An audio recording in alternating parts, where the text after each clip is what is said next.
Okay, so let's start. So today's lecture is online, yes, and as usual, so the site, the WhatsApp group, yes, please join on the site. There would be a presentation, the video, but with certain delay. Yes, so today would be the lecture about one of the most famous algorithms for quantum computing. It is quantum search, or sometimes it's called Grover algorithm by the name of the person who invented it. And what is the goal of the algorithm? So assume that we have a function ft of x, so which gets a number as an input from 0 to n minus 1, and say, is it equal to t or not equal to t? Yes. So is it a correct Sarah Connor? Yes, so how Terminator was looking for all Sarah Connors, yes, and didn't know which of them is the correct one. Yes.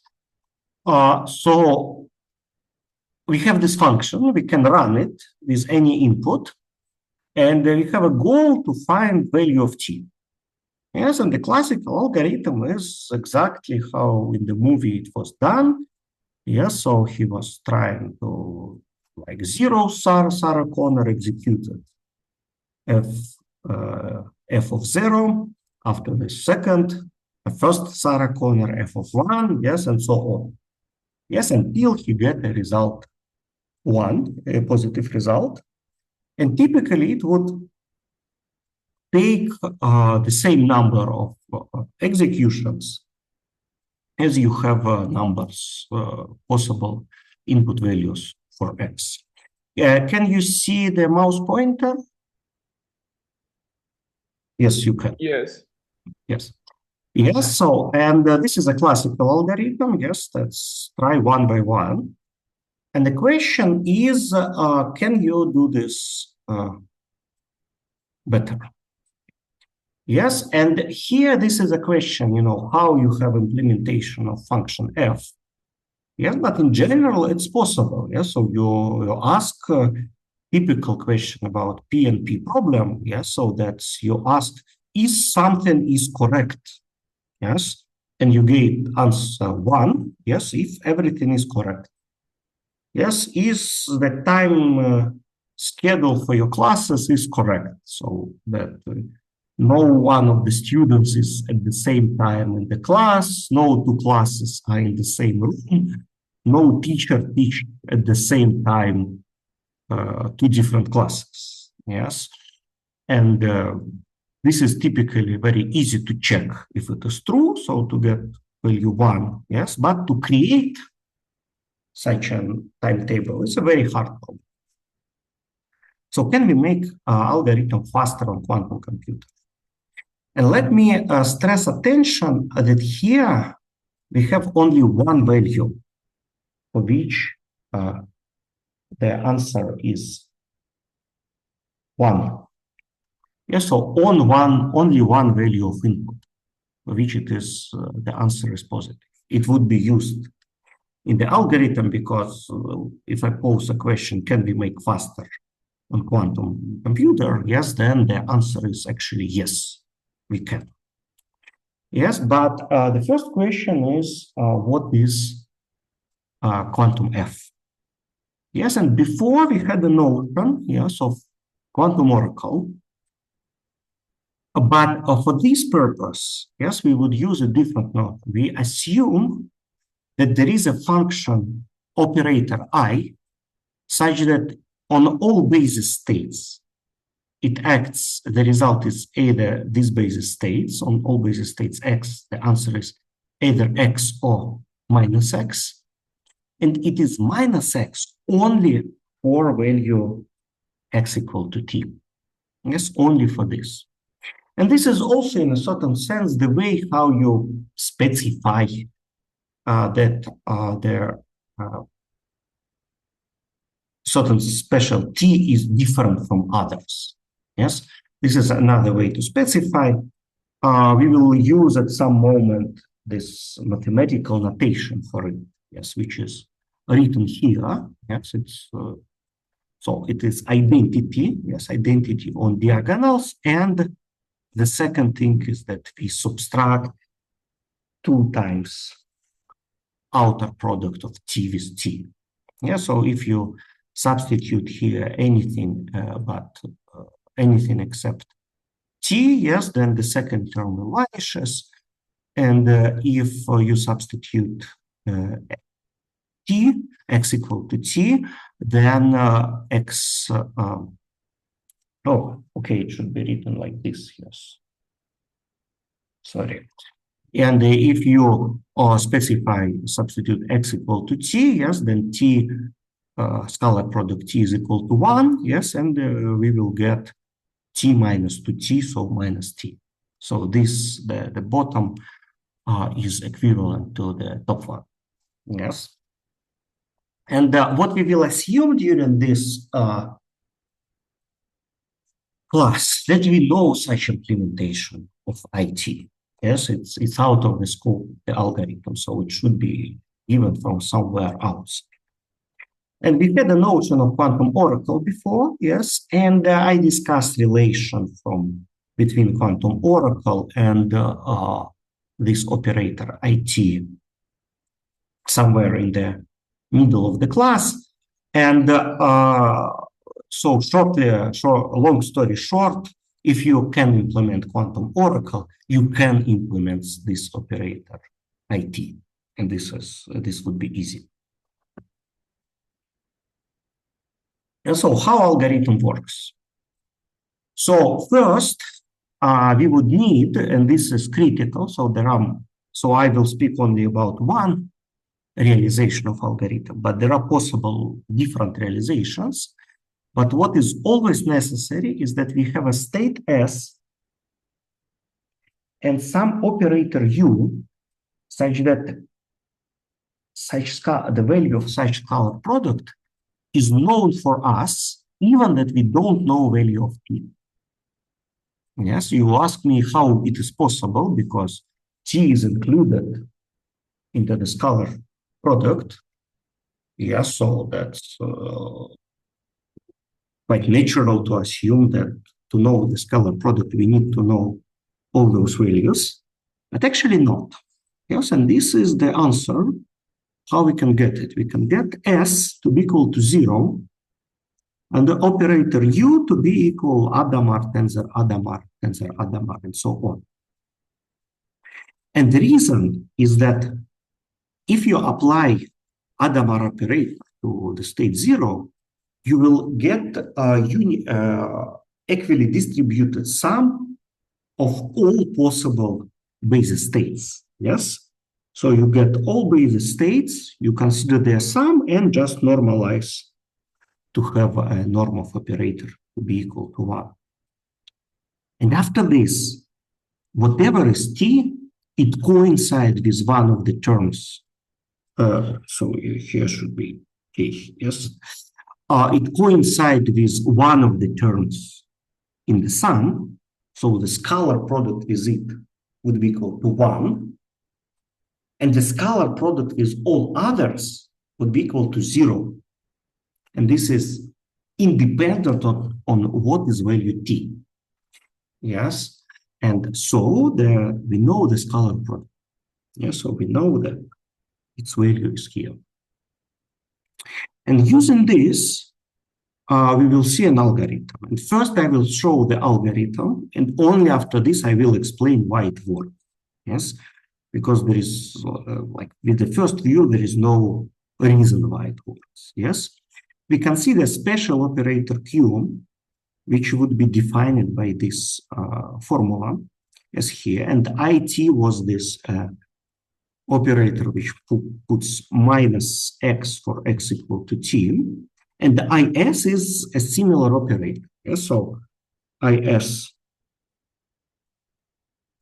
of x is equal to x if x is not equal to 0, and minus x equal to 0. Yes, because s was 0.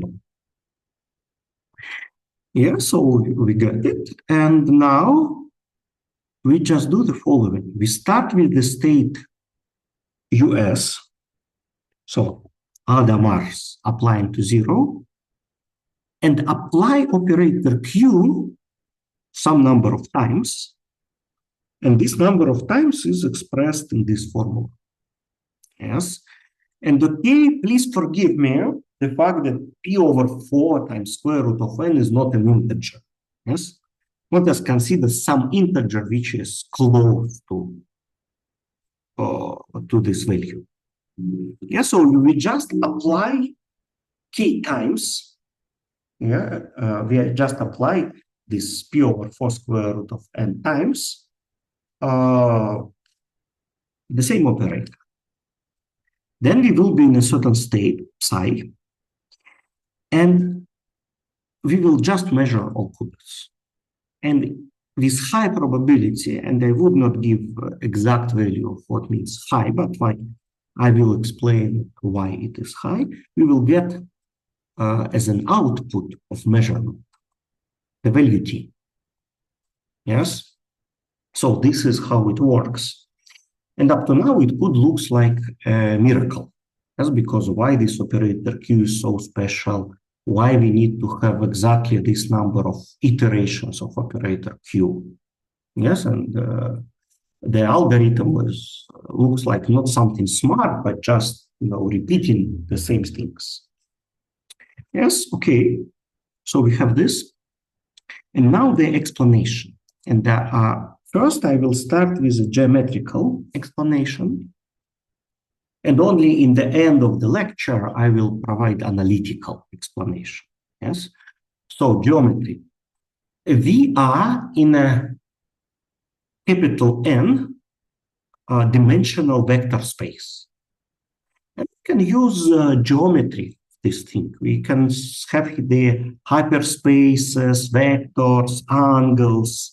Yes, we can do the typical things which we do with Euclidean space. Yes, but okay, but here it is complex Euclidean space, but still. And if you remember carefully, yes, what is IT? Yes, IT was, let me write it here. Yes, IT was x or minus x for x equal to t. This becomes a reflection. So it keeps all the vectors which are orthogonal to t, not touched, and it reverses the t coordinates of it. So it becomes a reflection with respect to hyperspace orthogonal to t. Yes, it's very hard to show what is the reflection in a 1000 dimensional space, yes, but it is like this because we preserve all the vectors which are orthogonal to t, and we change the sign of coordinate. So we kind of flips all the other one, yes, so we can draw it as a two-dimensional picture, yes, we can draw it as a two-dimensional picture. Yes, so here is the t.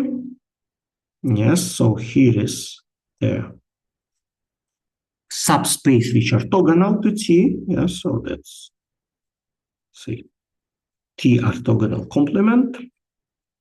Yes, and then what is happening? You keep this coordinate.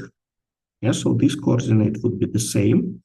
And you flip the sign of the t coordinates. That comes here.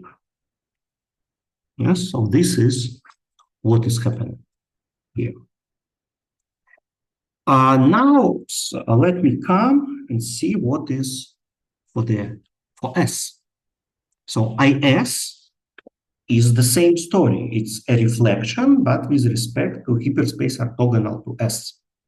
Yeah, so here we have a orthogonal to T. So here we have orthogonal to T. And here we have orthogonal to S.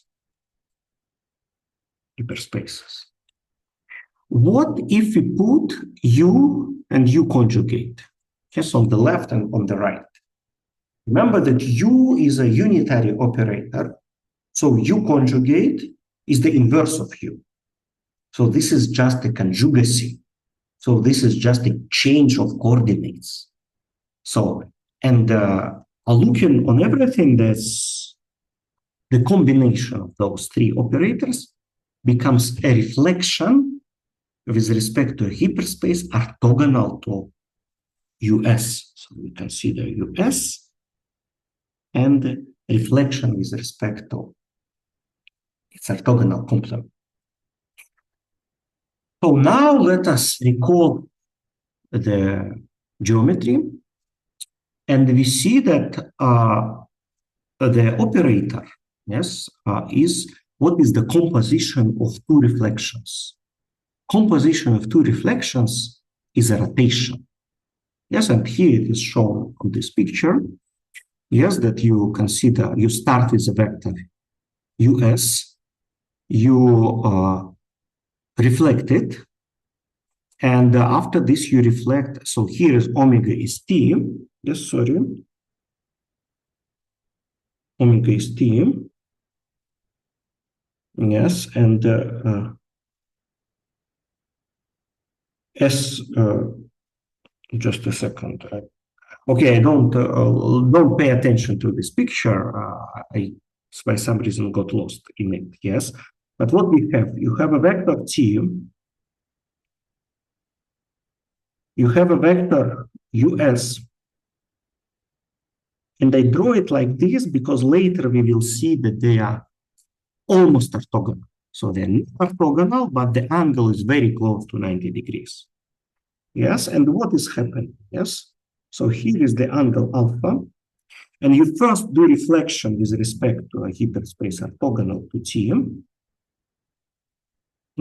and this is here. And after this, you do reflection with respect to hyperplane orthogonal to US. Yes, and those angles are equal, and those angles are equal. Yes, and at the end, it becomes,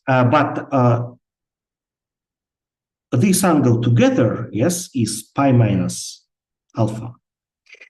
Yes, and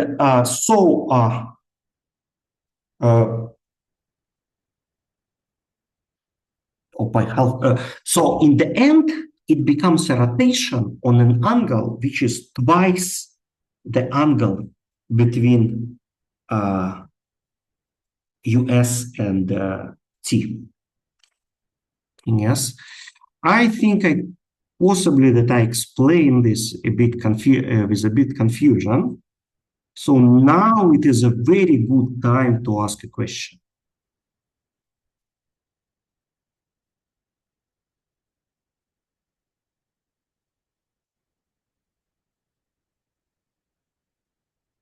Hello? Is someone here? So is the part about the composition of those two reflections is a rotation, is kind of okay. I see that there is a message in the chat, but I cannot read it because I don't have a second screen or so. Can you voice your... Just say that we're here. Okay, you are here, yes. Okay, so let us up to now, I mean, this is another possibility. You can just believe me, yes, that composition of two reflections is a rotation, yes? And then it's a rotation on a double angle, yes? So if alpha was an angle between US and T, that this composition of four elements, of four gates, yes, IT, U inverse, IS, and U would be rotation for angle to alpha. Yes, and this is why I put sign minus in front. Yes, because alpha would be close to 90 degrees, so close to P half. And so 2 alpha would be close to P. And I mean, P is a large number, yes. And then if I put minus, minus is basically a reflection, but not with respect to plane, but with respect to 0. Yes, and this is, so in total, yes, together with minus, everything becomes a rotation of an angle pi minus 2 alpha. And I prefer it to write it in a such form. So it happens that one iteration of Q is a rotation of the current state to the angle 2 pi half minus alpha. And then we can have a picture like this. So we have here the state T, we have an original state US, and we have an angle between them was alpha, and we do a rotation by the angle 2 pi half minus alpha. You could do the second iteration, it's once again becomes a rotation by 2 pi half minus alpha, and so on. And if you do number of iterations which are equal to alpha divided by 2 pi half minus alpha, then your state would coincide with T. Yes, and now there is a question to find this alpha, to find what is the value alpha divided by 2 pi half minus alpha. Yes, and this is a question. So this is what we need to do. And luckily, exactly because we know the value of scalar product between T and US, we can find the value of angle alpha. Yes, because T and US are both unitary vectors. Yes, so the scalar product of them is cosinus of angle between them. Yes, so this is true.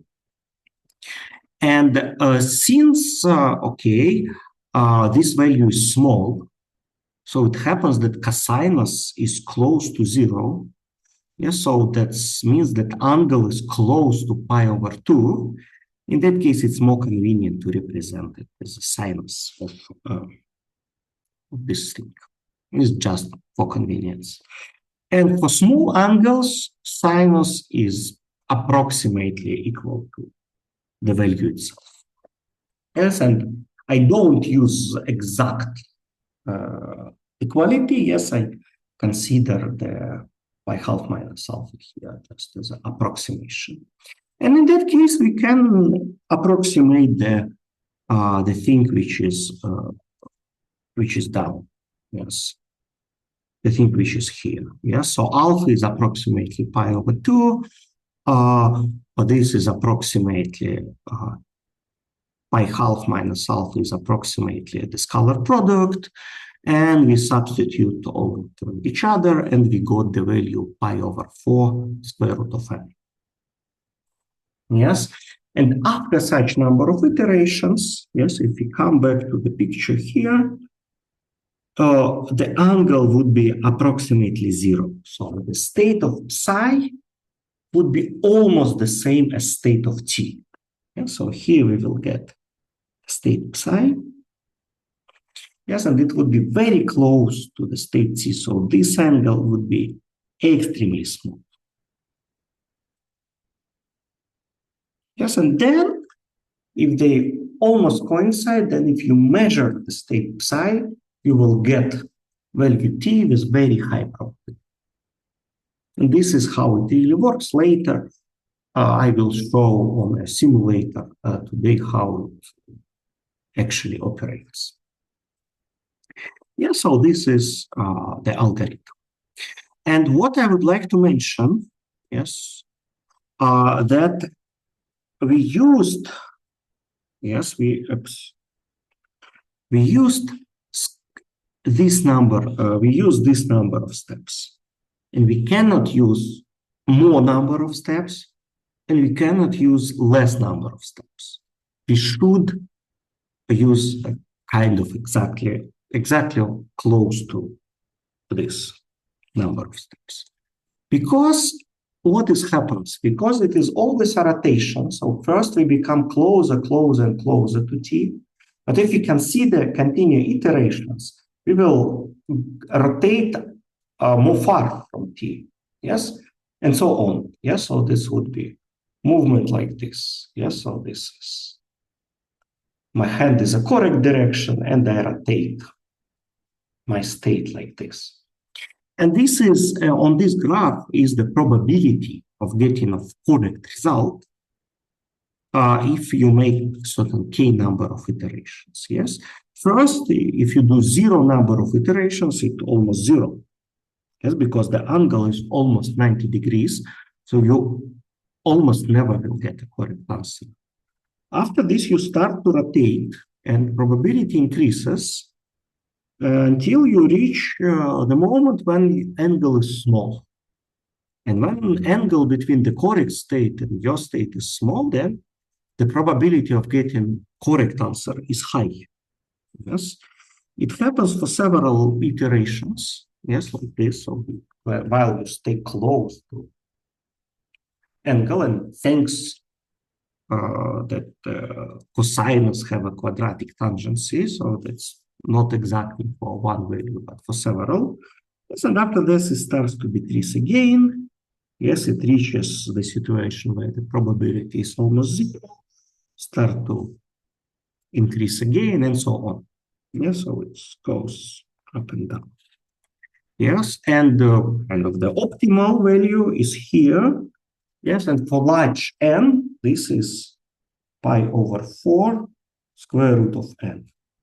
And there was a formula that it was alpha, k was equal to alpha divided by 2 by half minus alpha. This is exact formula. This is no approximation. So if by some reason you're able, and this is the story what you could do for small number of qubits, yes, then this would be exact. So this is the so-called Grover algorithm. Yes, and before I continue, yes, I would like to stress once again attention on several things. So first of all, we have this number of iterations. And this is square root of n. This is square root of possible answers. And for classical algorithm, it was n. Yes, and square root of n is less than n. Yes, and in that case, this means that we get quantum supremacy, that we really can find the state of a quantum computer faster than on a classical. At the same time, we don't leave polynomial class. So if by some reason classical algorithm to find the n was exponential, the quantum algorithm would be also exponential, just with a small exponent constant. Yes, so if it was 2 to the power n, yes, then here we have 2 to the power n divided by 2. Yes, so it is still exponential, but square root of n, so but still faster. Yes, so if exponent matters, then it is a good algorithm.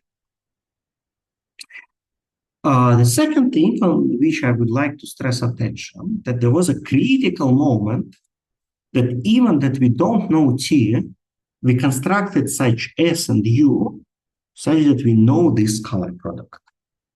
And if those scalar product would be a different value, we still can use the formula here.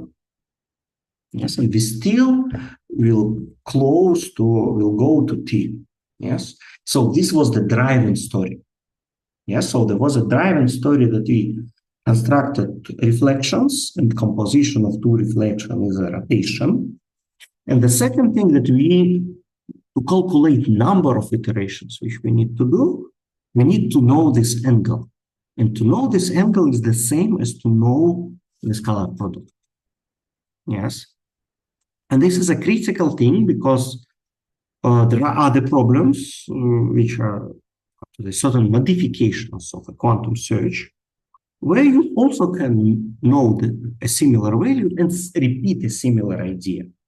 But the idea that you need to know something like this is crucial. It's unavoidable. So questions?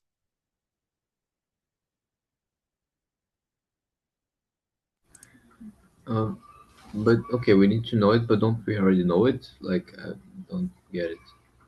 Yes. Yeah. Yes. So that's exactly, and the way how we know it was not completely difficult. Yes, we just, constructed this to be equal to sum of just all values, basically. Yes, x from 0 to n minus 1 and properly normalized. Yeah, so this was the idea. Yes, but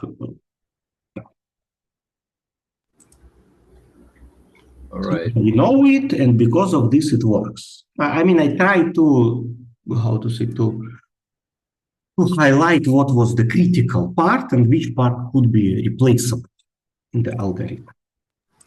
I see. Yeah, makes sense. Yes, so this is, formally, yes, this slide tells you nothing new. Yes, so these slides so repeat certain parts which were on the previous part of the lecture. Yes, so this is not a new information, just a highlight of important moments. And so before I go to modification of an algorithm, let me explain relation to quantum oracle. So the quantum oracle for function f was such an operator. So we consider an external oscillocubit, and we assume that there is an operator which acts like this. Yes, so which doesn't touch the first, the main qubits, and on an oscillocubit it adds value of f. Adds value of f. Yes. Okay, and then I immediately give a suggestion, the scheme which would act as IT. Yes, so here there are main qubits. Yes, so here is the qubits on which I would like to have an operator IT acting. Yes, here is an oscillocubit which originally is in the state 0. Yes, and what I'm doing, I just put here the state. I apply NOT gate, I apply Adamar gate, and so my oscillocubit becomes in this state. Yes, so this is 0 minus 1. And after this, I apply quantum oracle. And very similarly to what we saw in a Deutsche-Jozsa algorithm, on the first algorithm, we will see how it works. Let us see how the thing works on a certain basis state X. Yes. So the quantum oracle doesn't change the state X, and it changes the part which is on oscillocubit.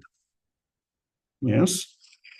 And in any case, whatever is f of x, yes, if f of x is 0, then this would be 0 minus 1. And if f of x is 1, this expression would be 1 minus 0. So those two expressions would be in any case different. And in that case, it just coincides with this expression. Yes, it's in any case 0 minus 1, probably with plus sign and probably with minus sign. Yes, and I just write it in a convenient form of minus 1 to the power f of x. But this is exactly what should do the IF operator. Yes. So for x equal to t, it should put minus sign, and for x not equal to t, it should not touch it. So those two expressions just always coincide. Yes. So those expressions coincide, and so quantum oracle with oscillocubit, if you put oscillocubit in the state 0 minus 1 normalized, then it just acts as operator IT. Yeah, so this is a clear relation between quantum oracle and operator IT, which we need for search algorithm. And search algorithm is called Grover algorithm. Okay, any questions on relation between quantum oracle and operator IT?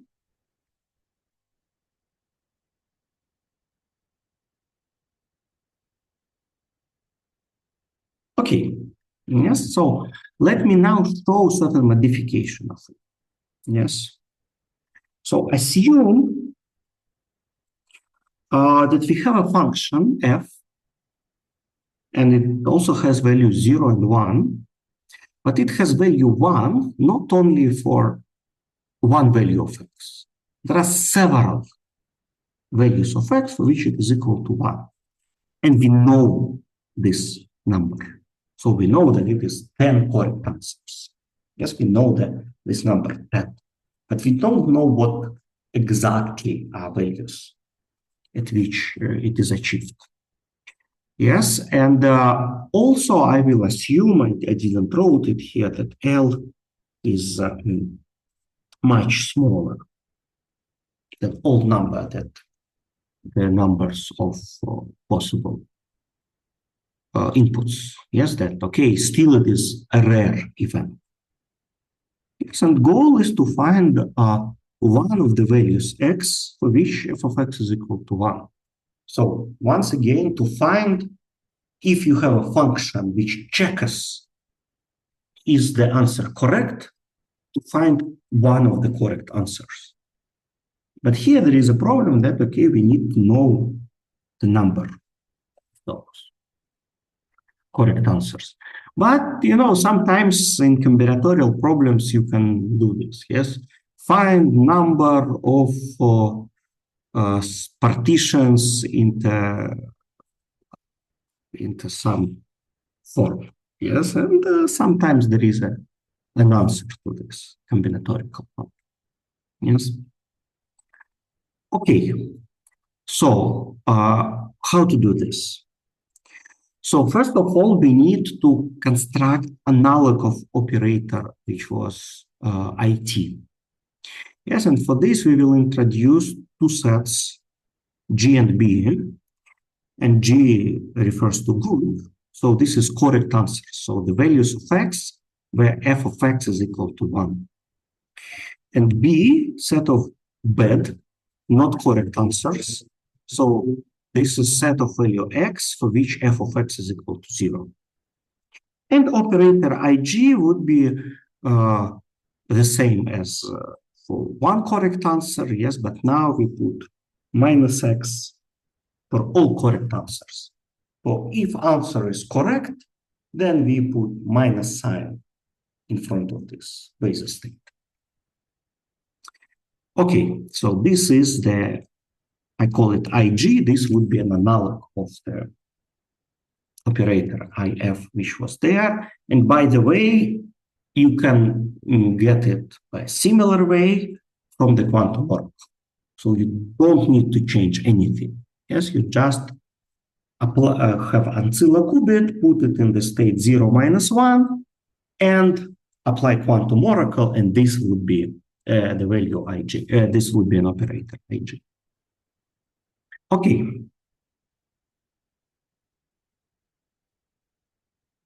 So we have this operator. How to make an algorithm? As before, I consider state S. I consider this the same operator U, which is Hadamard's.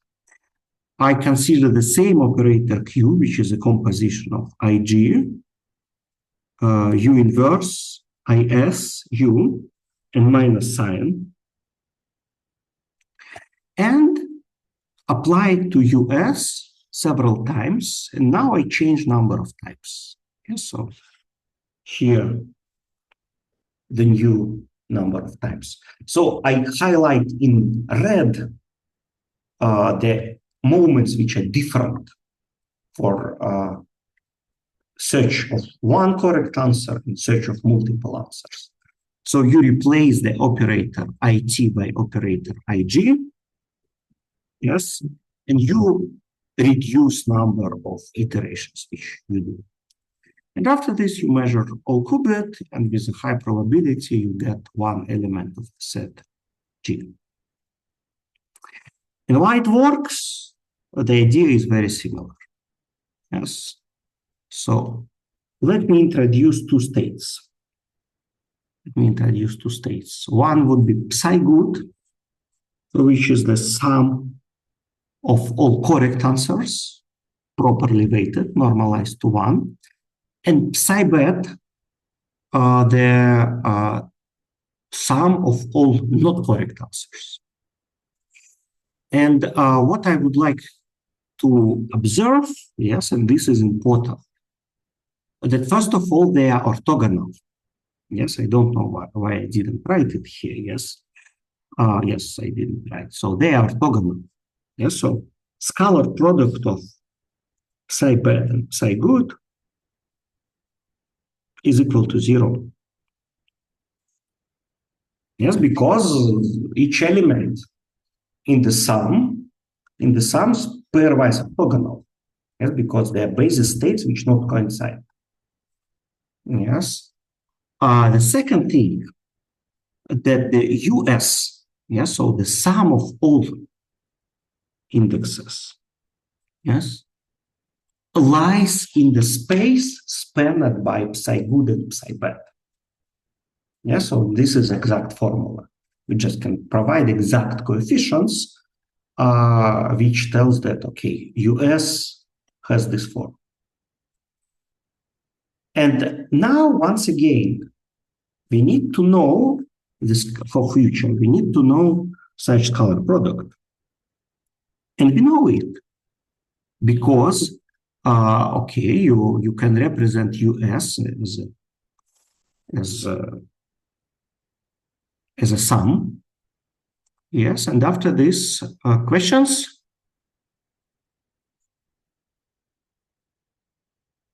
Yes, and after this, you can open brackets. Yes, and you will see that the scalar product is equal to this coefficient. Yes, so it is here.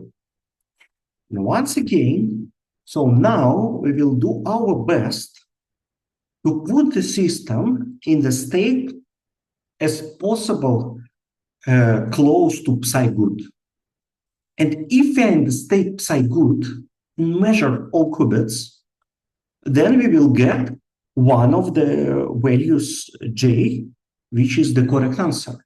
Yes, so our goal from now on would be to rotate the state US to the state psi good. Yes, so this would be a composition of rotations. And it works similarly as before. Yes, so IJ is a reflection to a hyperspace orthogonal to psi good. U minus 1 ISU is a reflection to a hyperspace orthogonal to US. And so composition of those two reflections is a rotation. So let us calculate what is the angle for which it is a rotation. Yes, so if alpha is the angle between US and psi good, then this composition of IT U minus 1 ISU would be a rotation for an angle to alpha. And if we put minus sign, so we get a rotation to angle pi minus to alpha. So exact formula, exact the same formula as for search of one value. So nothing has changed. We change only the value of angle alpha. Yes. And okay, same as before. We know the value of scalar product.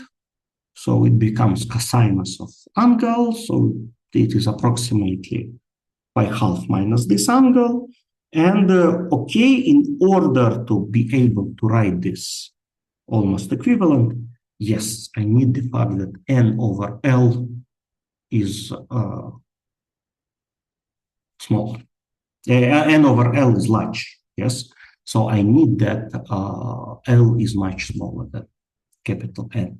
So once again, this is the only divided by L. Here is the only place where it's changed. And okay, once again, we write the formula for K for number of iterations which we need to do.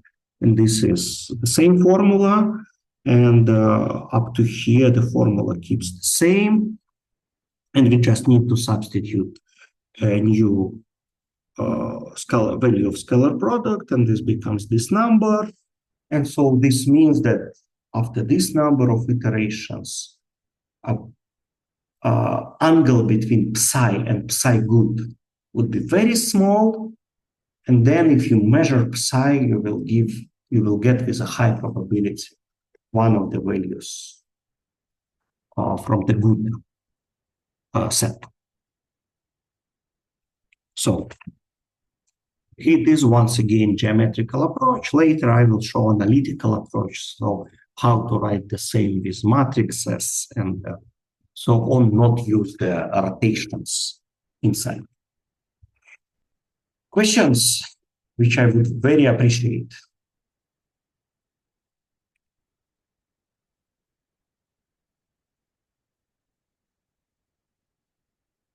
Okay, so then let us go to analytical. So once again, I had psi good and psi bad, and they are orthogonal.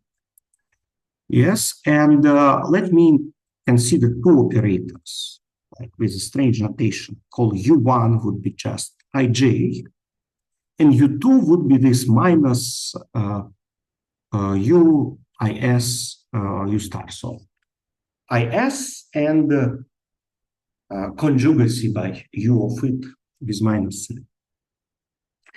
And in order to proceed, yes, first I will see that, okay, U1 acts very nicely on psi good and psi bad. So it keeps psi bad and it changes the sign of psi good. Yes, and so this means that if we consider the plane spanned by vectors psi good and psi bad, so two-dimensional plane, then U1 preserves this plane, so it is invariant on the U1. And if we can look onto US, we will see that, okay, it could be represented in such form, because US was in the plane spanned by psi good, psi bad, and basically any vector with, okay, here was with real coefficients, can be represented in such form. And so let us recall the angle theta. Yes, we remember the angle theta is here. And consider another vector, I call it psi bar, yes, which would be determined by this formula. What is important for me? First of all, so it's obvious by construction that U2 of phi would be equal to phi. Yes, this is just a direct consequence of that US and how it acts. And but that's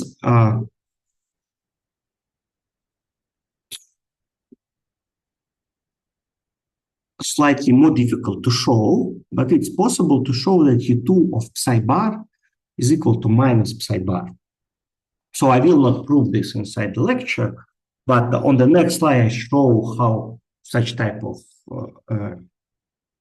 equalities could be proved for such situation. Yes, and with the first one, yes, because we have this minus, because we have, so U2 is minus UIS U star, yes, and here we have US, yes, so those two cancels. ISS is minus S, and so the totally is equal to US. And so that's U2 US is equal to US, which I write in such form. Yes, so, and now we have a plane spanned by psi good and psi bad, which would coincide with the plane spanned by phi and phi bar. Yes. So we have psi good, psi bad. And we have somewhere here inside phi bar.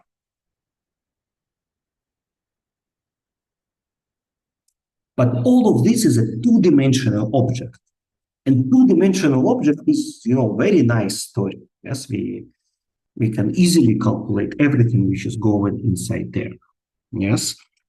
And so both U1 and U2 preserve this plane.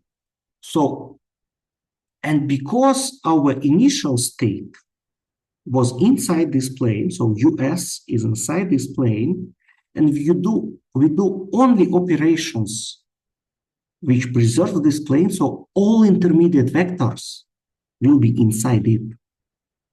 And so now let us calculate what would be the value of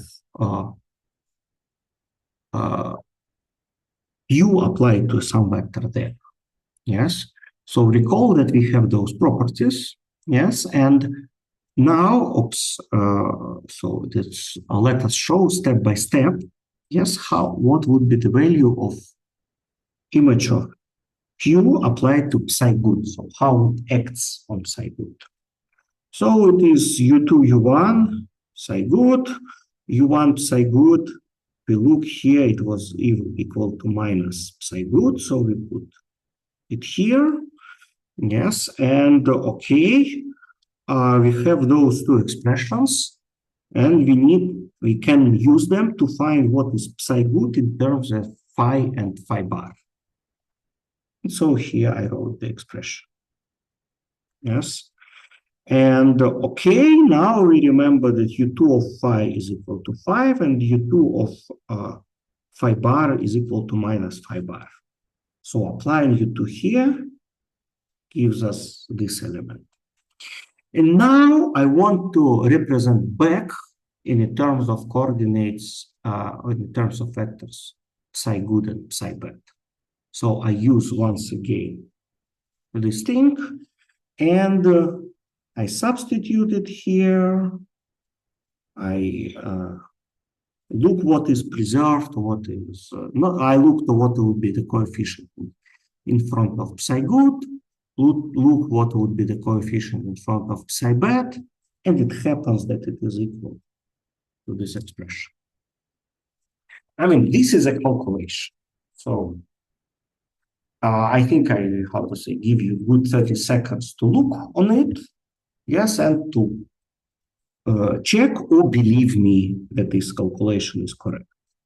So the Q was our operator, which we iterate several times, and it moves psi good on this sinus psi good minus sinus psi bad of a doubled angle.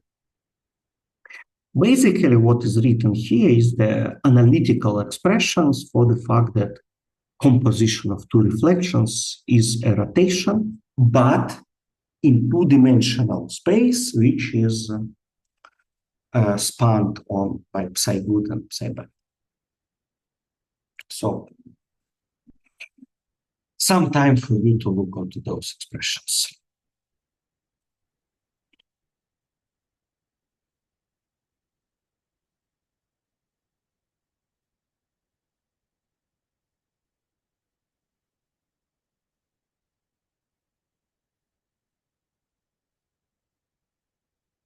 Okay, so similar calculations could be done, and we will get Q of psi bad equal to some other expression which looks very similar.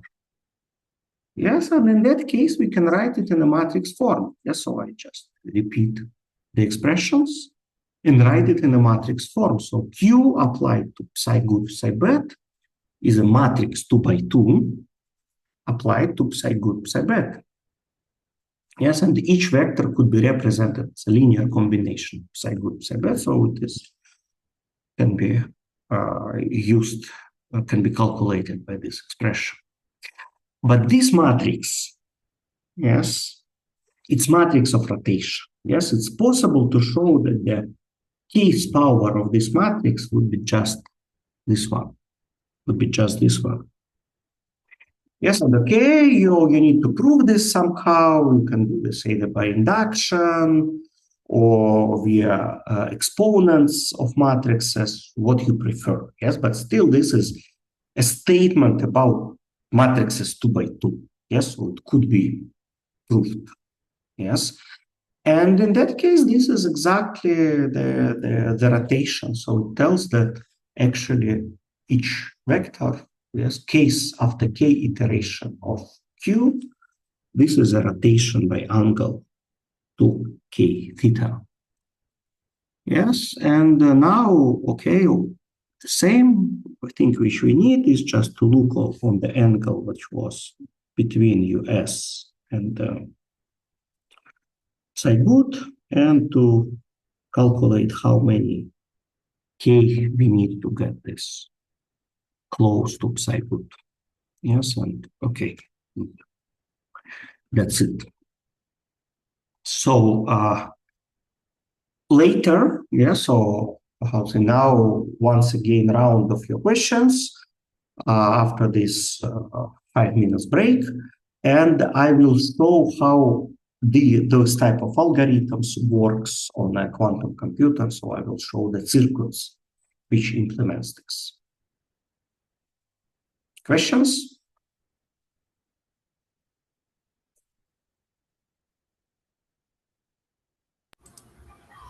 All good here, though. I mean, I'll probably take like a second look at the calculations later after the class. Because, yes, so on the one which on the previous slide, yes? yeah, mostly, yeah, calculation in general, just to make sure understood. Because Yes, just a lot of stuff. because I believe that whatever I will write, yes, it would not convince you more than if you just look yourself. Yes, because this is how calculation works. Yes. Yeah, fair enough. Yeah, I mean, at least I think I got like the general idea at least. Now, here the general idea could be like this, yes?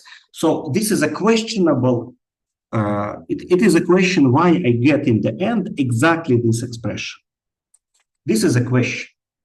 But the idea is the following. So I have U1 and U2, and I know how they act on a U1, I know how to act on psi good and psi bad, and I know how U2 acts on phi and psi.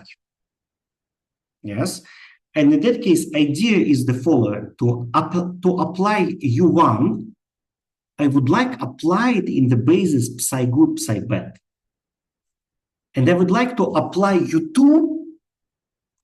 for when vector is written in the basis phi bar. Yes, and I use those expressions to change the basis. This is what I'm doing on those lines. Yes. So first line, I do calculation of U1 in basis psi good, psi bad.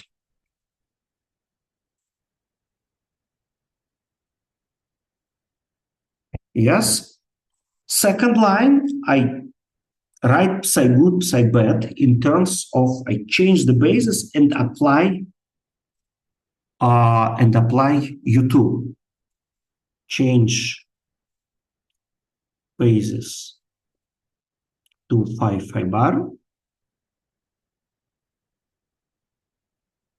and apply U2.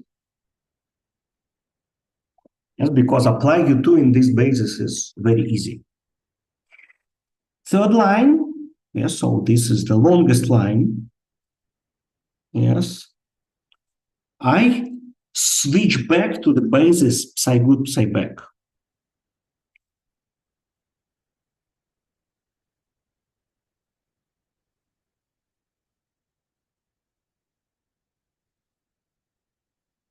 And the last line, I just simplify. Yes, and I mean, simplify is just a calculation. It's no ideas. Yes, simplify.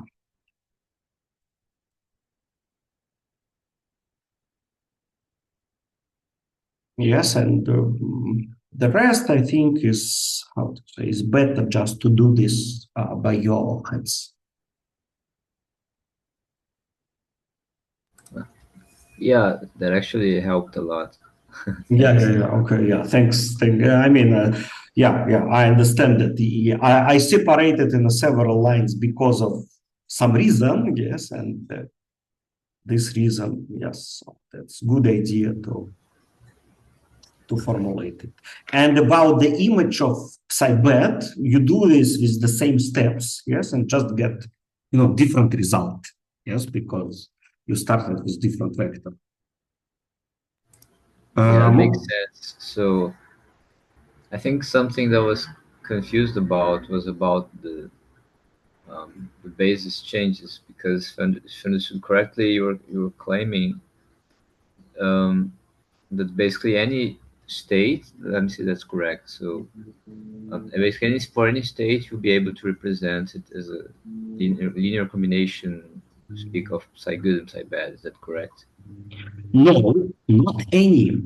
Yes, only vectors which lies in a plane which is spanned by them, which is basically kind of a tautology. Yes, because what is the plane which is spanned by two vectors? Yes, is Ah, all right. vectors Yeah. which are their linear combination. And we started with a vector us. Yes, so our final state was a q to the power k of us. And it is important to know that US is in this linear combination, can be represented as linear combination of psi bad and psi good. It is important. Yes. And, but yes, so luckily, I mean, not luckily, but by design of algorithm, it is. Yes, and it is here. Yes.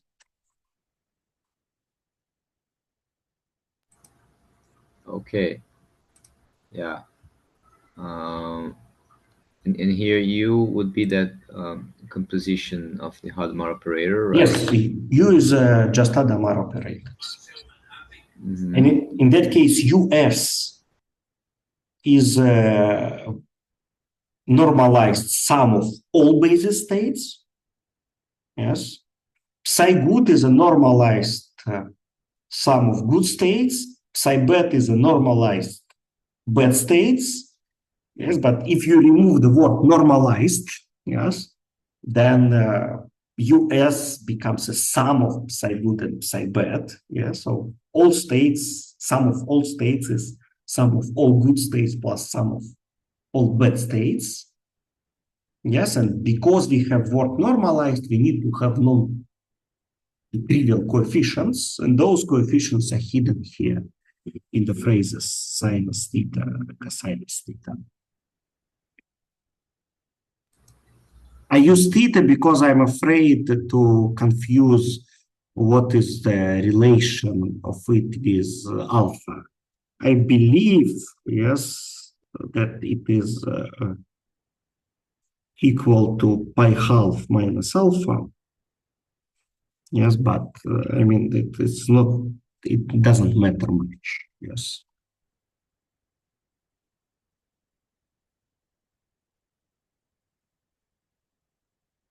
The thing which I would like you to remember in the end, yes, so that's once again summary. First of all, what you have here is a rotation. Yes, so this is kind of in the proof, in the kernel of what is going on, we have a geometrical idea. Yeah, so we are not restricted to look ourselves on this as analytical operators, because with analytical, it's actually much more hard to see. Yes, much easier idea is just that to see that you have a rotation. Yes, that you start with a vector and you rotate it, and so on. Yes, unless you get psi good. Yes, if geometrically it's much easier than analytically. And okay, world of the quantum computing is rich. Yes, this is one of the things which I would like to say. More questions? And then the main goal of this analytical approach would be to reach that matrix which you found at the end, which you would be able to. I mean, because I would say another thing, analytical approach, first of all, it exists. Yes, it's also not bad to show that it exists. And the second thing is this geometrical approaches. Yes, it's for me as a teacher, yes, it's much easier to confuse you. And if you are a good student, you can stay, I mean, not sure if teacher, you know, how to say, made everything correct and what means rotation and what he means write it here, where was this unitary operators. Yes, so that's, I mean, I believe that the fact that there exists analytical possibility to write it could be much more convincing in the end. Yes, so this is the, I mean, this is why I include it. Yes, actually, like formally, yes, we don't need analytical approach. We can stay with geometrical approach. It's enough. Yes, because composition of two reflections is still a rotation. Yes, it doesn't matter. Do I keep it in a geometrical terms? Yes, or I keep it in analytical terms. But here it was a very good story because I showed that basically everything is happening in two bases. Yes, so there is a basis, psi good, psi bad.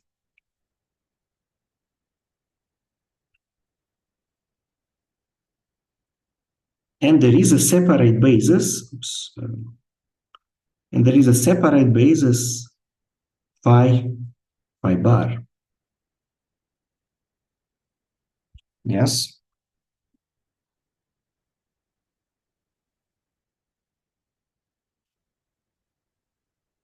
Oh, so here is phi. One of them is phi. It's phi and phi bar, and that they exist inside. Just both of those bases, and it's more convenient to make calculations there. And I mean, this is one of the approaches which you can do in quantum computing. So as soon as you get vector space, you have vectors inside, you can start to manipulate with them as you usually do with vector spaces. Because as soon as you go to the basis phi bar, you kind of lose the connection to the basis states. Yeah, so okay, psi bad has a good connection to basis states, but phi and phi bar, not really. Yes. Okay, phi I can write you very well. That's what it is. But what is phi bar? Yes, phi is the sum of all basis states. But what is phi bar?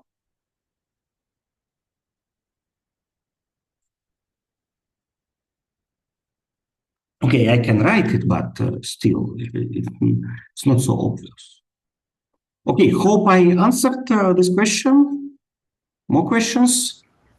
Yeah, I think so. So basically saying that with this approach, there is this phi bar entity, which isn't very obvious at first. It's mostly just a construction to make it work, right? Yes.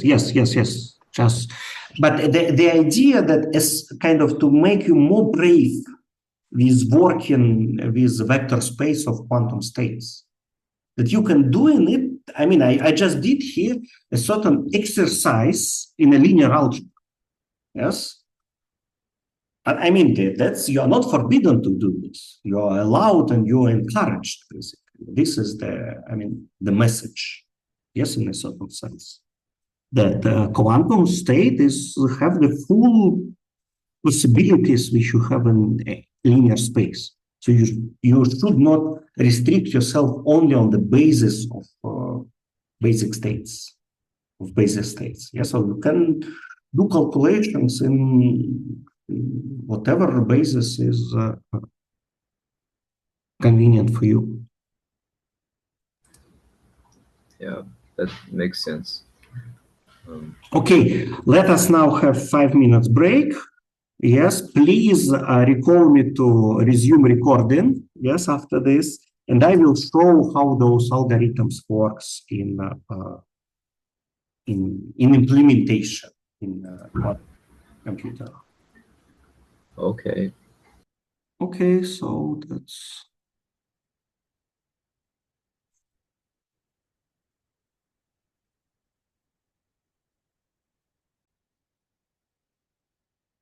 So I will start with a Grover algorithm for n equal to 2.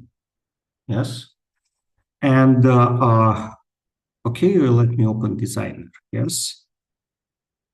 Okay, so here this is the result, but I open it for myself as hints. But in fact, I would better to construct it with you together in U1. Yes. So, new project, lecture 9 in class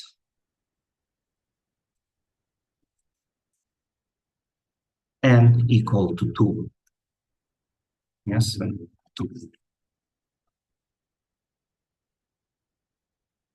So, I would like to have something, yes, with on 2 qubits. Yes, first thing which I need to understand is how to construct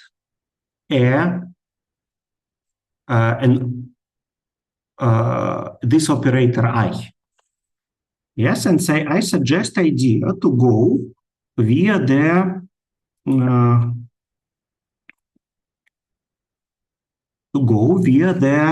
quantum oracle. So let us think. Assume that we have a function. So I will write on a screen, yes, and occasionally erase, yes. Assume that we want to construct a function f,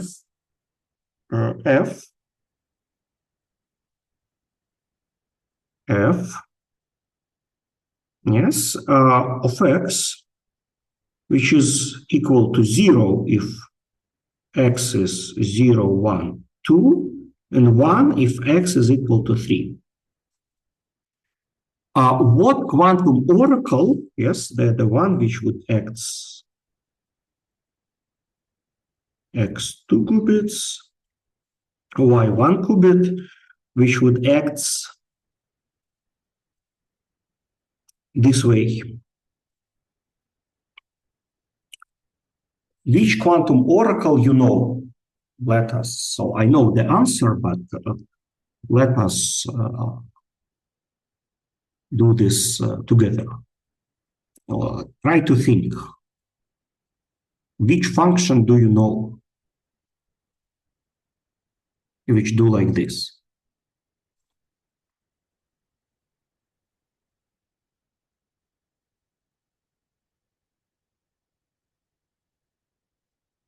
So first kind of idea which could be resembled in your mind. Okay, we have a part. Yes, that the first part is not changed. Where we saw this, in which type of operations we saw that there is a first part, there is a second part, and the first part doesn't change, and the second part changes.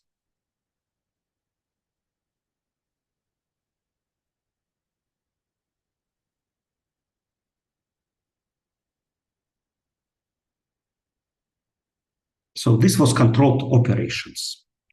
Yes, this was controlled operations. Yes, and okay, we have x, which is 2 qubit story. Yes, so this is would be controlled. Yes, so this is because 2 of them is here. Yes, and how acts this one? It is doing the following. So if those first 2 qubits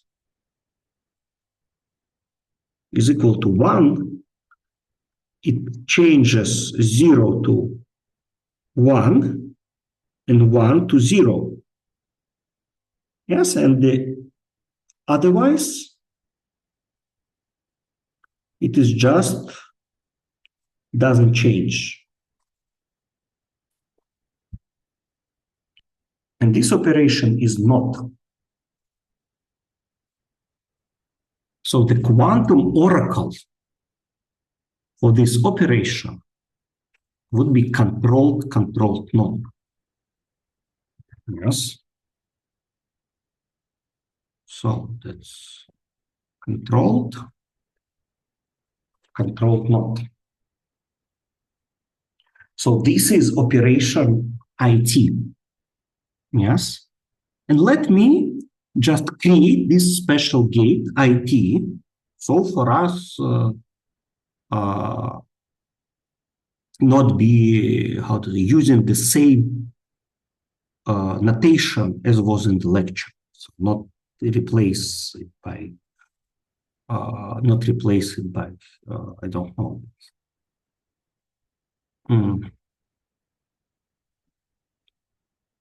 By control not. Yes, just keep notation IT. So I go to new gate, and I will use here the possibility which is shown. Oh, let me erase what I. Yes, to create gate from this secret. Yes, and I call it IT. Yes, so this is the reason it has to start with a small letter. Yes, and okay. So it is created. Yes, okay. It's converted to one of them. I would modify this. So I go to edit code. Yes, and because this one I didn't need. Yes, so X and H should stays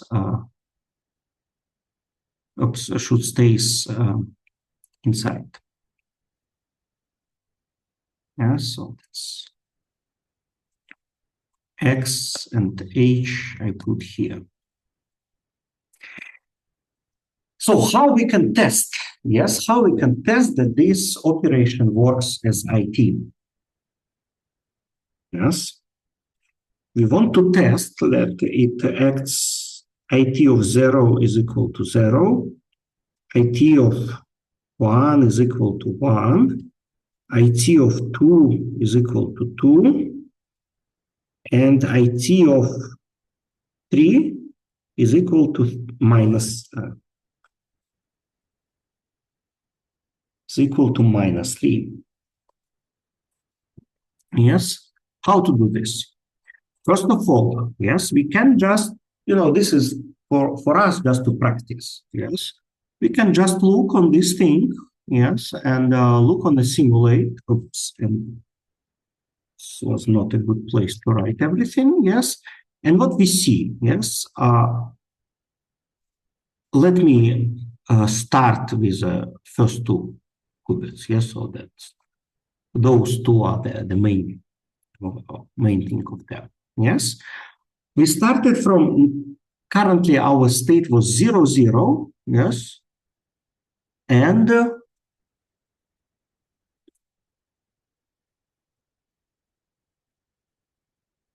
it goes to something. It's not clear how we can see what it is. Yes, a good idea to check is just to reverse the second qubit back. Yes, and you can do this with substituting H here and X here.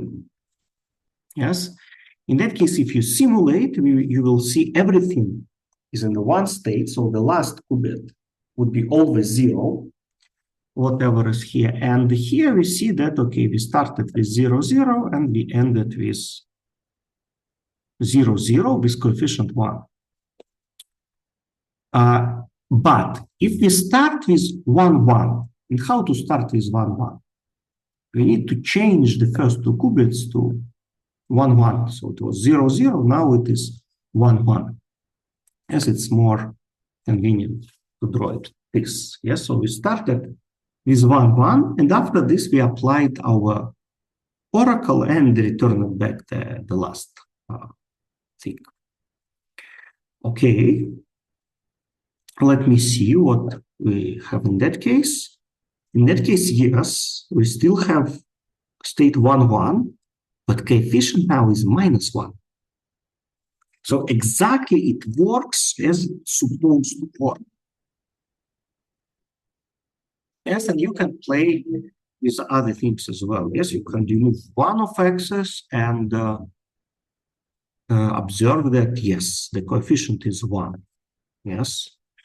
You can put for the zeros qubit not, and for the 1 qubit h.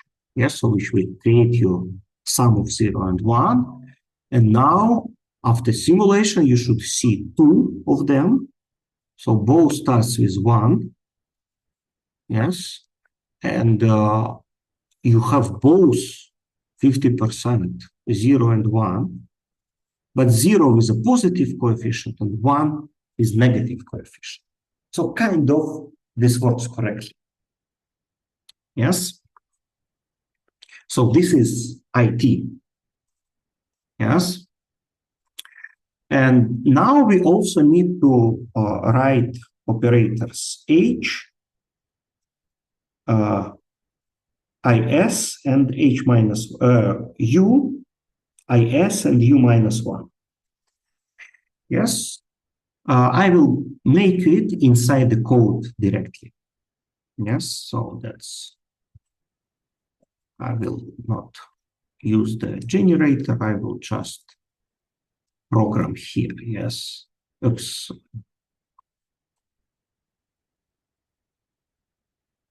Yes. So kind of, let me call it UU, and it acts on 2 qubits, and it acts as a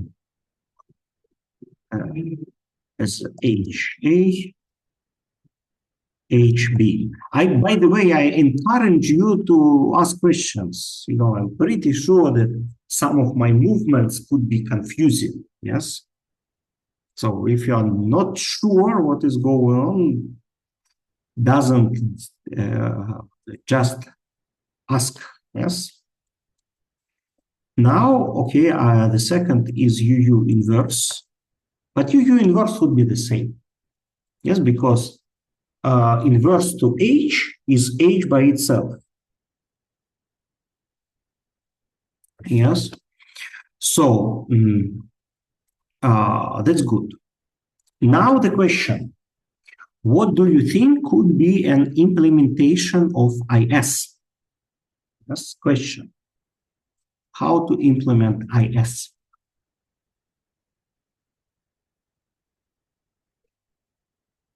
What do you think? We already implemented IT, which was effectively control node. Yes, with Ancilla qubit. How we could implement IS? So recall that IS applied to 0, 0 should give us minus 0, 0. IS applied to 0, 1 should give us 0, 1. IS applied to 1, 0 should give 1, 0. And IS applied to 1, 1 should give 1, 1.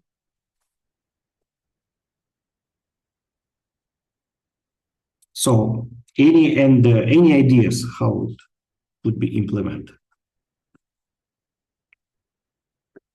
Yes, and IT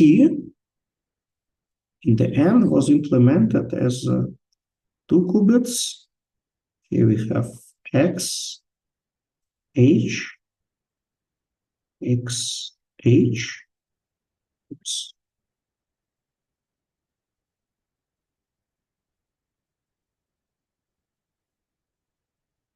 H and control node.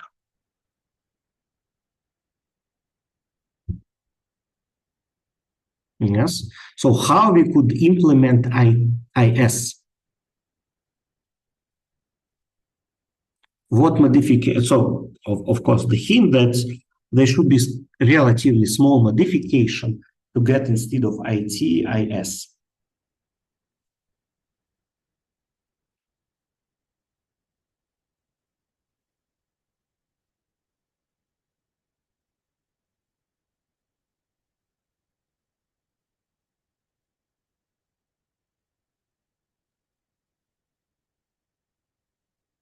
Be more active, please. Just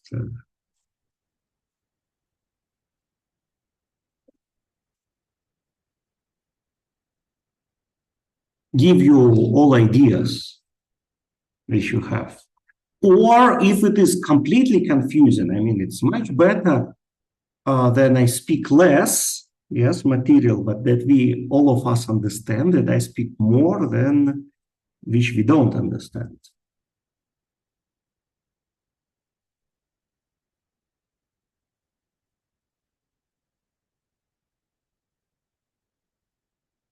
So, okay, yeah.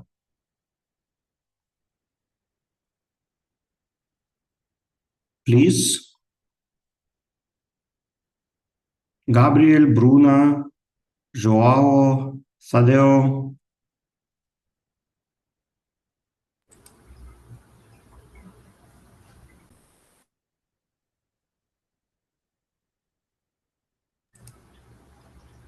So, okay, there is a question in chat, which is not easy.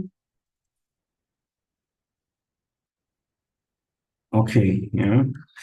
But I mean, now I'm speaking about just general story. It's not super related to today's class. That's the question is how to create operator IT, so IS, the operator which acts as a treton now on the screen.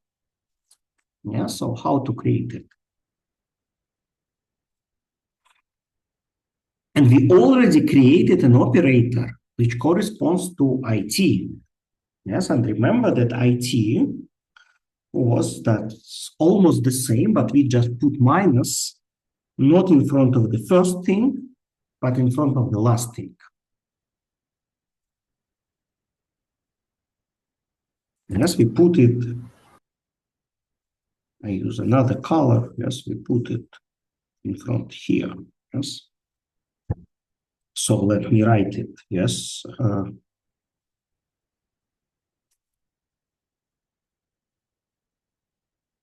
Let me write it down. So IT of 0, 0 was equal to 0, 0. And IT of 0, 1 was equal to 0, 1. And IT of 1, 0 was equal to 1, 0. And IT of 1, 1 is equal to minus 1, 1. And this was corresponding to controlled not. And if you want to repeat this, so what's the difference? We should just do the same as we did for IT, which was for 1 and 1. We should do that, okay, kind of the same happens for 0, 0. Yes, and this would be, yes, this would be, would be IS.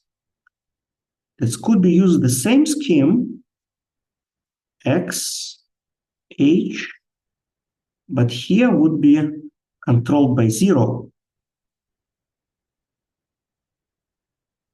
Yes, so that's if the value of qubit is equal to 0, then we execute it. Yes, so which is the same as if we put here X, X, X, X, and usual control operation. Yes, so IS, let me go to the code, yes, and write me what is IS.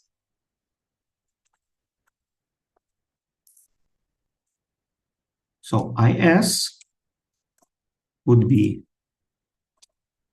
XA, XB,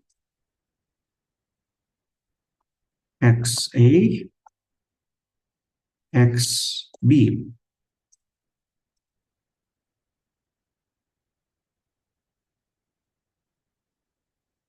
Okay, yes, and here it would be, now it should be shown. Okay, to show it, I need to put it on the scheme. Yes, so we put it on the scheme.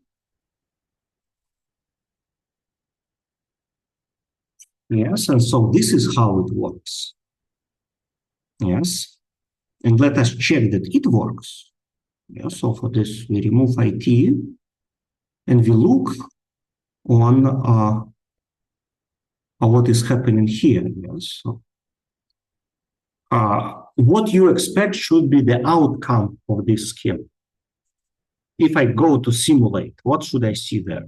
What do you think? Any suggestions? Any guesses?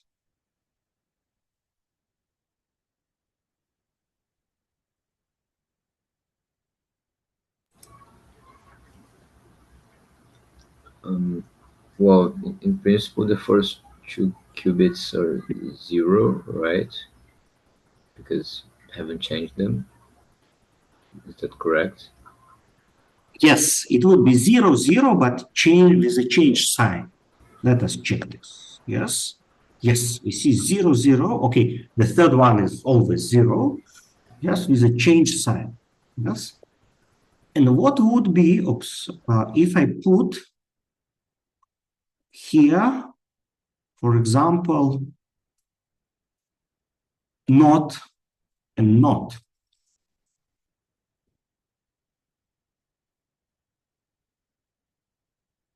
What would be the output?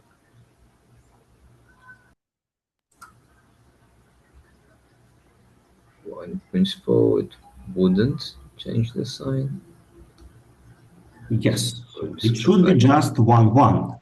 Yes, and indeed it is 1, 1. Okay, 0 is a positive sign. So I think I'm a bit confused on like, is this third qubit just like some ancilla qubit? Yes, the third qubit is just ancilla qubit.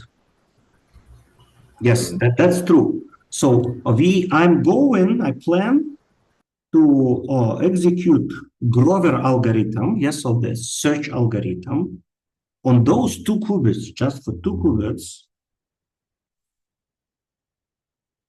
Yes, and use this one solely is ancilla qubit just to basically make these operators IT and IS. Yes. Because with it, it's easier. Yes, I can implement IT and IS. Like on two qubits, it's actually quite easy story, yes, to implement it directly. But then starting from 3, it becomes more complicated. And then just it's easier to have a general case with some single qubit.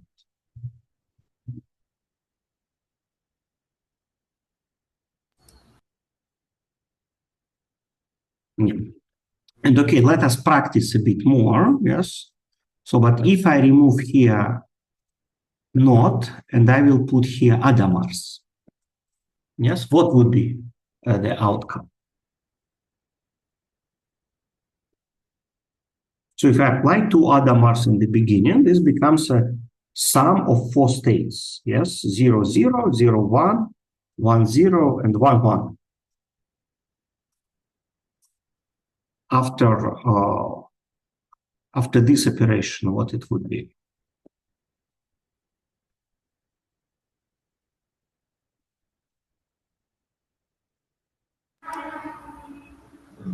Well, so with Adomars, the 4 states begin as equally likely, right? Yes. And then once you apply this operator, the one, so it's okay. So it's like it's IS to identify the starting position, which would be 0, 0. So you'd get like a negative coefficient on 0, 0 and positive on 0, 1, on 0, 1, 1. So Yes. That's true. Yes. Oh, sorry. So Yeah. that works like this. Yes, we see the coefficient is okay, 1/2. Yeah, because probability is 25%. But on 0, 0, it is with minus sign, and on all other with positive sign. Yes. So this is what is happening here. Yes. And now I created this U inverse, IT, and the IS. And so we can just, just implement. So I didn't put the minus sign. Yes. This is might be confusing a bit, but in terms of probabilities of what we will get as an output, yes, it doesn't matter. Yeah, so that's. Just one thing, I didn't quite understand why you needed those Adamars for I. No. This it was just a play. Yes, it was just to see how the schemes works. Yes. Yeah. I mean those on the Ancilla qubits. Because okay. This is a very good question because in order and so this is quantum oracle. Yes, oracle. And we want to have on a Ancilla state this. So at the moment when we execute quantum oracle, we want Ancilla state to be in a state 0 minus 1, 1 over square root.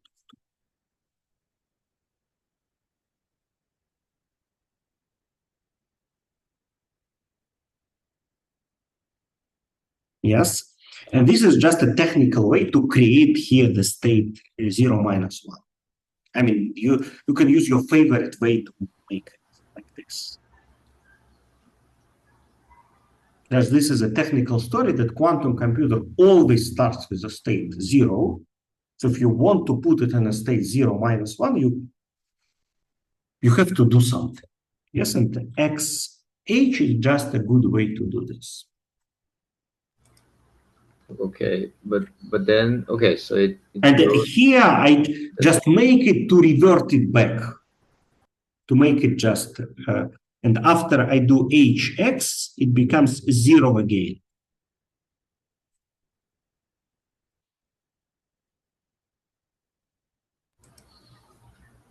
All right, but okay, so then the part that I'm missing here is how this makes it apply the negative operator. Yeah, so the minus, yes, I would never, how to say, put in the scheme. Yes, it's actually might be not bad idea to put the minus operator. Yes. By the way, it's possible to do it. I think one of the rotations would serve this just.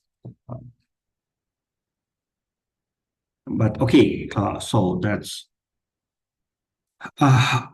And everything, what would happens, yes, what happens between those things, yes. So I created here a state 0 minus 1, yes. Here would be a lot of, so here would be Q as many times as I needed. And in the end, I would just reverse HX. So just to make it 0 here, for us more easier to see the output of the algorithm. All right. Yes. And okay, so let me do this. Yes. So what we should do? We should start with US. Yes. So we create here US. And if we look at, so at this moment, then the probability to to get the correct answer could be 1/4. Yes, it's just, I mean, we created a completely mixed state, yes, and the probability to get 1/1, yes, is equal to 1/4. Now we need to apply this iteration Q, which we did. Yes, and by the way, let us make a calculation. Yes, K is equal to P/4 times square root of capital N. Yes, which is pi/4 times square root of 4, which is equal to pi/2, which is 1, 5 something. Yes, so it's slightly bigger than 1/2. Yeah, so that's a reasonable idea that we should either enjoy k equal to 1 or k equal to 2. So let's make operation Q. Yes, what it is? It is IT U inverse IS U. Yes, let us see what would be the output. Yes, and here it's a magic. Yes, so the output which we have is with a high probability, yes, with 100% probability, this would be all 1. And this is actually because the reason here is because n equal to like 2 couplets is not very large number. Yes, and we actually this formula doesn't work very well. Yes, because there was a formula alpha divided by 2 by half minus alpha. Yes, and it's alpha is not small enough. Is not so alpha is not enough close to pi/2. So this formula works good. Yes, so it's enough to have one implementation of Q. But yes. But what we can do, we can repeat the same story. Yes, we can still run it second time. Yes, and what we will see? IT, U inverse, IS, U. Yes, and let me put it like this. Yes. And what we see as a result, we see once again that it's everything is equidistributed. Yes. So this is illustration that if we use this rotation too much, then we do not give a good answer. Yes. And if we do it a third time, yes, if we do it a third time, yes, if we do it a third time, and let me now go to the code and just copy the appropriate part. Yes, not to do this again. So IT, U inverse, IS, U. Yes, you can copy it, paste. Yes, so people tell that you should never do this, but you see it on demonstration. Yes, so this is now becomes log scheme. We run it for k equal to 3. And once again, okay, here we see the bad result, so we will see it good on the 4th execution. Yes. So for three execution, it doesn't work. And now we go to add one more. Yes, it would works.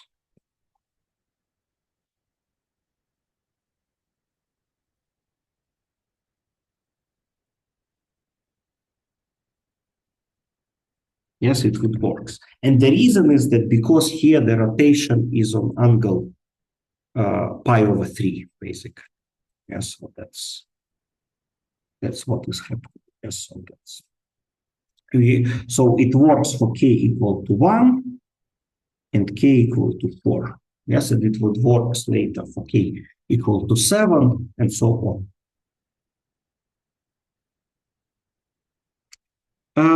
I think we got a bit confused Yes. And now the time of the lecture is finishing. So I suggest we just start the next lecture with this demonstration of how Grover works on a larger number of qubits. Yes. And I encourage, yes, so that I send it to the chat, yes, on the WhatsApp chat, the links to the programs which works for k equal to 3 and k equal to, for number of qubits equal to 3 and number of qubits equal to 4. I suggest might be you look and try to familiarize yourself with what is going on. I see that the second part of lecture today, so the demonstration was a bit confused. So might be you can try to formulate your questions for the next lecture, and then we pass this smoothly. So, I suggest this is the story. And remember, so on Thursday, it's once again in class. Yes, so that's see you at cooking. Yes. And questions, Dovidas?